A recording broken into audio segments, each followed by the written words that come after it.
All right, let's see. Happy Friday. Just gone live.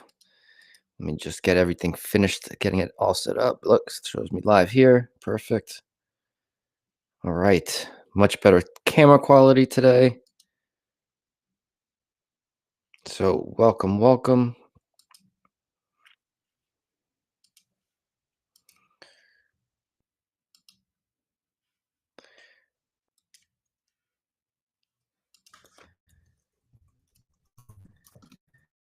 All right. Like we're working here.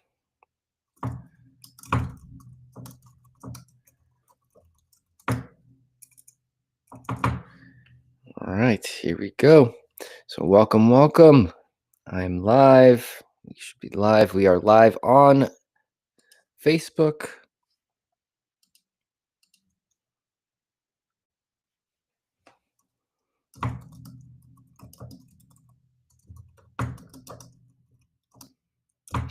All right, let me just make sure YouTube is up and running.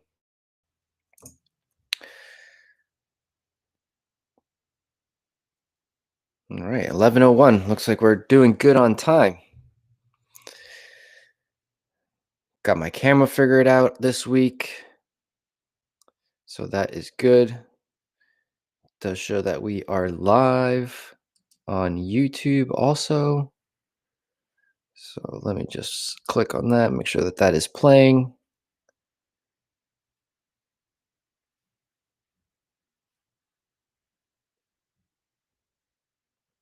Oh, and streaming in high def. All right. And it looks like everything is working. All right, perfect. So I will come back to that. Let me close that out, save some bandwidth. All right. Happy Friday. Welcome. This is my 30-minute open office time where I open up my virtual office to you to answer any of your marketing questions. And so if you do have any marketing questions, feel free to drop them in the comments or in the chat, and I will get to answer your questions here shortly. And so I do have some questions already lined up, so I will jump right into it so we can go ahead and learn a little something today. So let's start with this one. How often should one update and maintain their Google business profile? And so with your Google business profile, this is your Google listing that shows up on the right-hand side when you Google your name or your business, as well as what populates within the maps. And so with this, you can update it. A lot of people just set it and forget it, but you should actually be going back every now and then and updating it. I'd actually encourage you to go once a week and put a post on there. So on there, you can post just similar to social media, where you can provide updates, you can post promos, specials that you have going on. So it's another great way to also drive more traffic and sales to your business. Because if you are a restaurant or brick and mortar store, you can have your specials on there. If you are providing a service, you can have all your services listed on there. So you want to make sure that your profile is completely filled out as well. That's another reason to go back, is that Google is always making updates. And so as they make updates, you want to make sure that you are making those updates within your profile as well. And that will help with your listing showing up more often, Google building more trust with your business as a reputable business that is out there and is, working, as opposed to someone that just set it and forget it. And so as far as maintaining it, doing the posts on there, the other thing is posting pictures and videos of the services that you offer if you are a service-based business, or the products that you make, or the products that you sell, right? So you can utilize those things within the platform. And the biggest thing is it's free, so don't waste it. Make sure to utilize it. And so there's no specific as far as how often. I would say at least once a week if you could put a post on there. It'll help out. Oh, there we go. Adjust the lighting there. It seemed a little too bright. All right. So welcome. If you were just joining, this is my 30-minute open office time where I answer your marketing questions. So if you do have any, feel free to drop them in the chat. All right. Next question. That one's done. All right. What's one underused social media feature that helps grow audiences? I think a underused social media feature, specifically this one was related to utilizing stories, um, is tagging the cities that you are in or the location that you are in. Right. So as you post, you can add a location to your story, and that will help your stories get more reach. As well as you can do that on your post, but I think it's a lot less used on actual stories than it is on posts. And so I think that's a big opportunity for a lot of businesses is to utilize their location.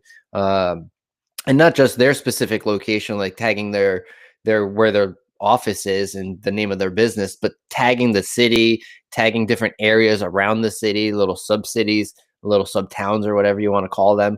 You want to be able to just tag them, right? And because it gives you an opportunity for somebody else to come across your content, and so it's going to help you get more reach and ultimately help you gain some more followers, and hopefully some more business. So that's definitely one underused social media feature that can help you grow your audience. That was a quick and simple one. There's tons of features out there that people don't utilize, but that's definitely one that can help, is utilizing location within your story. All right, next question. What's the biggest red flag business owners should look for when hiring a marketing agency? So if you are looking to hire a marketing agency, what red flags should you be looking out for? Uh, I think the biggest red flag is contracts. A lot of marketing agencies still like to do contracts, 6 months, 12 months. And the whole thing is, well, it's going to take us time in order for us to get your results. So, we need to know that you're committed to us. And I think that's just a bunch of BS because obviously they're talking to you, they have some sort of commitment, they're willing to pay you. And so the way I run my agency is we are completely on a month to month basis. Why? Because that puts all the pressure on us to deliver all the time. Right. If I have a contract, and I've seen this happen at marketing agencies, they're going to be a lot less active on your account, because they got you for 6 months or 12 months, right? You're going to be paying for the next 6 to 12 months. So they tend to kind of, you'll maybe get some results at the beginning. And then all of a sudden you'll see this huge drop off on the performance of everything. And they're just kind of, you know, just collecting a check and they don't really reach out. And so contracts is a very big red flag, I think, within the marketing space if you're looking to hire somebody. So I wouldn't do a contract if I were you. I would definitely encourage them to be more performance based, right? Keep it month to month, as long as they're delivering results, and there's no reason to fire somebody. And that's what I think, right? As long as we are delivering you results and you are seeing the results that you are looking for, and we are seeing continued progress, then there's really no reason for you to let us go. At the same time, for whatever reason, you decide, you know what, you don't like my glasses anymore and you want to leave, well, then we can part ways and be friends still, right? None of this, oh, you had a contract. I hate hearing those stories from business owners, where they're locked into these contracts and they're just not happy. So definitely be careful with contracts with marketing agencies. Try to avoid them at all costs, because, like I said, what do you need the contract for? As long as they're delivering, why would you leave them?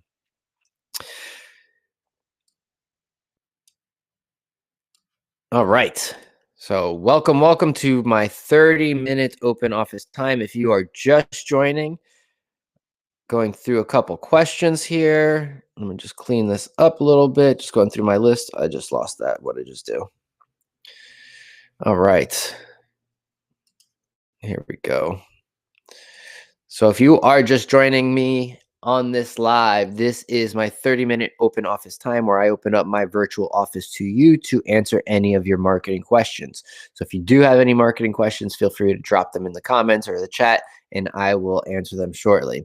And speaking of that, I will go ahead and check right now, see if I see anything on there. I do have to open up YouTube. I did close that out by accident. So let me get that opened up just to double check. Not that many come through here at the moment, But with continued consistency and you telling your friends about this, we're going to grow this. Da, da, da, da. All right. Happy Friday. I've got some good questions coming up. Let me just make sure, see what's going on over here on YouTube. Facebook is good. Let me just make sure that this is still operating and see if there's any questions in here. But welcome. Thank you so much for joining. I really, really appreciate it.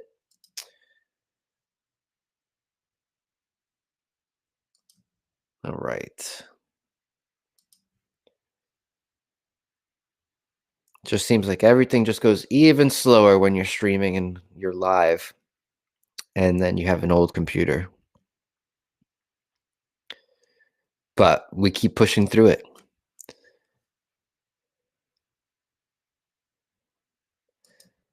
All right. Looks like there's nothing here at the moment.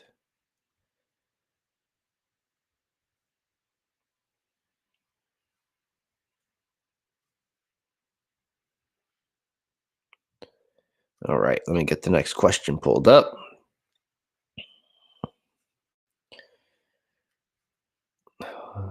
All right.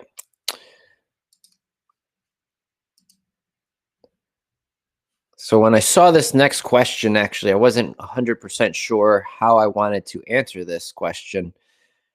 The question is, would you rather have a strong personal brand or a strong company brand? And I thought that was really good because I am really big into personal branding. I think, as a business owner, entrepreneur, someone that wants to be a leader in the business world, you have to have a personal brand. You have to put yourself out there. You have to share your knowledge, right? All these things. This is why you see so many people write books, because they want to share their knowledge and they want to be a thought leader within their industry. So personal brand is really important for me. While at the same time, a company brand is also very important because the company, at the end of the day, when you're building a company, you want that company to be able to stand on its own legs, right? You want it to be able to eventually sell off and be able to retire from it. And so if the company is based off of your personal brand, it makes it very difficult to sell off the business because the business is so tied to your personal brand, which is why I actually believe having a stronger company brand is actually more important than having a personal brand. For that reason, you can sell off the business and the business can continue to flourish and grow based off the brand reputation that you've built over the years versus you just building your own personal brand and building your reputation as a person. When it comes time to sell your business, they're going to want you to stay on, right? Like, think about it. Like Tony Robbins. Tony Robbins can't just like go off and retire because it's tied to Tony Robbins, right? He can't just disappear, right? It is a personal brand. The company brand is Tony Robbins, right? And so that's very difficult. And so, that happens a lot with the coaching industry. They build their their coaching business around their personal brand. And so when it comes time to try to sell off the business, well, now you're also got to sell off your name essentially, or you're going to have to be a part of it, or the business just won't continue to flourish without you. And so build a strong company brand so that the company can continue to grow and the company is reputable and people will search for the company and not be searching for you as a person as the owner or worker employee of the business that you are promoting. So yeah, I thought that was a really good question as far as would you rather have a strong personal brand or a strong company brand? And company brand did win out on that. All right. So if you're just joining, welcome. This is my 30-minute open office time where I open up my virtual office to you to answer any of your marketing questions. So if you do have any questions, please feel free to drop them in the comments or the chat, wherever. I will try to get to it and answer it for you right here live. And don't worry, it is anonymous. I'm not going to say the name of your business or your name or anything like that. If you don't want me to. If you want me to, include it all in there. All right. So, next question. So this one is actually a little bit of a story where they asked me a question. So I was speaking recently to a business owner who owns a furniture company, and they asked me if there's a way, because they heard, they asked, is there a way to target people on Facebook and Instagram that have visited the Ashley Furniture website? And so I he thought no, but you actually can. A lot of these big companies uh, that sell nationwide, internationally, they drive a lot of traffic to them, and they also leverage advertising on these social networks such as Facebook and Instagram, which means that on their website they have the dataset pixel on installed on their website, which tracks people that visit their website in order for them to be able to remarket to and run ads to. Well, that information is also collected within Facebook as people that have an interest in Ashley Furniture. And so within the targeting options, if you type in Ashley Furniture, it'll likely come up and you can hit people that have that interest. And who you are really targeting are people that have visited the Ashley Furniture website or have engaged with Ashley Furniture on social media. And so, as a custom furniture uh, builder, seller, targeting that audience would be perfect, right? Because now they're already actively searching for furniture because they've shown interest in Ashley Furniture. And so now you can get your brand and your products in front of those same people and get them to buy from you instead of from Ashley Furniture or from some other furniture company. And so it is possible to target visitors of competitors' websites, specifically large competitors or people within your industry. And so, great opportunity there to get in front of your ideal customer through the Facebook and Instagram advertising. And so, yeah, that's the power of social media and the tracking that's installed on pretty much every single website out there allows them to collect the information to be able to then allow advertisers to target these people and make sales. So win-win. I know a lot of people don't like the tracking thing as far as being tracked on different websites and my privacy and all of that. But at the end of the day, you're still buying things based off of your interests. And when the right ads show up in front of your feed, it's very likely to take action. So it's very effective. Definitely makes advertising much more fun when, as far as being the advertiser, putting out the ads and targeting people. It is a lot of fun trying to figure that all out as far as ideal customers and what options we have to get in front of the right people in order to make the sale. All right, kind of rambled off on that one. All right. So again, welcome to my 30-minute open office time. If you just joined, thank you so much. If you've been here all this time, next question is in the chat here. Looks like perfect. Would you rather spend $1,000 on ads or $1,000 on content creation, and why? And so this was actually really easy for me. It would be to spend it on ads, because with ads, I can track the performance and the ads can be specifically focused at for the bottom of funnel, right? Really focused on that sale or that lead generation, right? If I really needed to grow a business and needed to only had my last $1,000 for my business, I would totally put it into into advertising, whether that's Google or Facebook, Instagram, maybe even TikTok, depending on what the business is. And so with that, I'm able to generate a return much quicker than I am going to be able to with content creation. Right? If I do $1,000 worth of content, depending on who it is, maybe I can get a video out of it, right? Depending on the who creates the video, and so or creates the content, and then with that, then you got to post it, and then you got to get people to see it. And so when you post organically, and all you have is the content, you're only going to get so much reach, right? So the content has to be a home run, and you really never know what's going to be a home run when it comes to content creation. With advertising, you can run the ads, you can spend $100, kind of see what happened, make adjustments, tweak, and keep going, right? With content creation, you create the content, put it out there, hope and pray that somebody sees it that wants to buy from you, and then that's it. If nobody comes and buys from you from that piece of content or those pieces of content, now you've just lost thousands. You just lost those $1,000 with not much to show for it.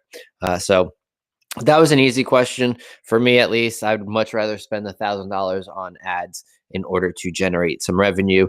And then after generating some revenue from having an effective ad campaign, take the money and then invest it into content creation and continue to grow organically through content creation as well.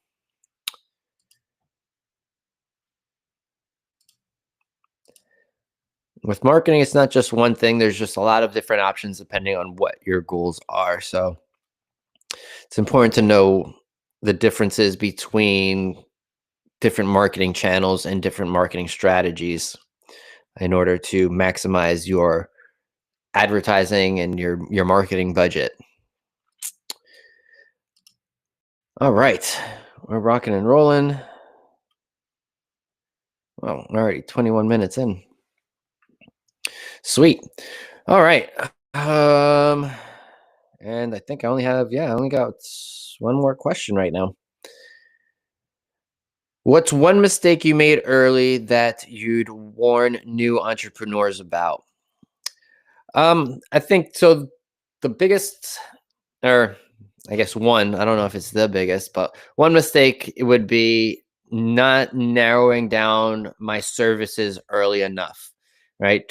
Being that I worked at a marketing agency and got into digital marketing really early on, I was able to learn the different avenues of marketing as they evolved, right? So when I first got started, it was essentially just SEO and Google Ads, and that was it, right?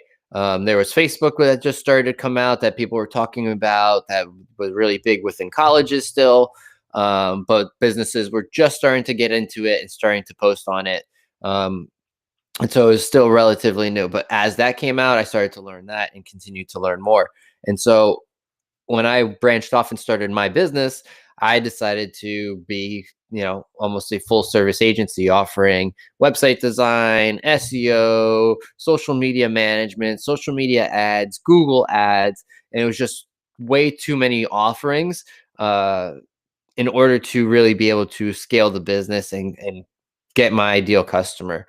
And so over the years, I learned to really kind of narrow it down and focus in on the things that I enjoyed doing the most and that were benefiting my clients the most. And so that was paid advertising. And so as an agency now, we primarily focus on paid advertising on Google, YouTube, Facebook, Instagram, Hulu, Spotify, and a few other platforms. And so that was the biggest mistake, was being too broad as far as my service offerings when I first got started. So I wish I would have kept it narrow and kept it focused from at the very beginning, because it does make it much easier to scale and create processes around onboarding and delivering the results to the clients. And so that's what I would tell a new entrepreneur. All right. Awesome. Oops. I think I just messed that up. There we go. All right. So happy Friday. That is it. I think that wraps it up. Yep, we're at 24 minutes right now. All right, let me see if there's any other questions or anything that I may have missed.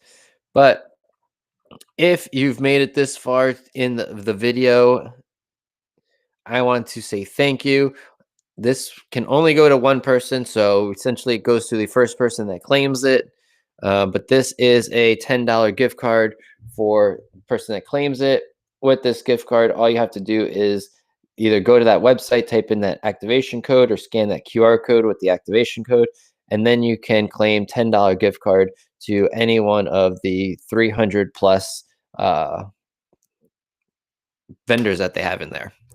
So check that out. That's a little thank you that I try to do at the end of every video. And so if you made it this far, thank you so much. I greatly appreciate you. And until the next one, peace.